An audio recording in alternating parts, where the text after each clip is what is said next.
Hey guys, today we are going to see how to create data frames in Pandas. So let's import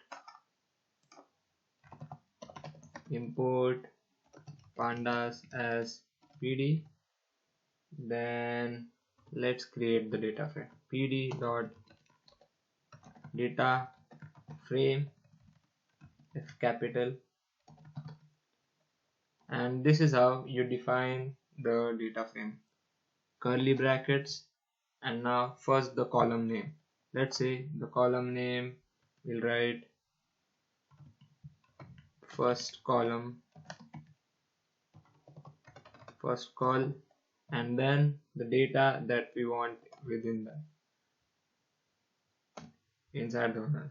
Let's enter 1 comma 2 comma 3, and let's create a second column,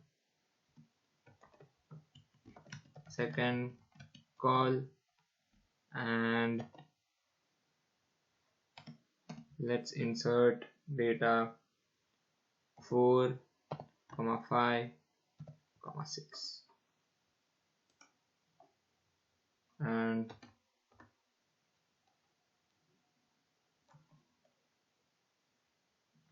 let's run it, and we'll go to variable explorer.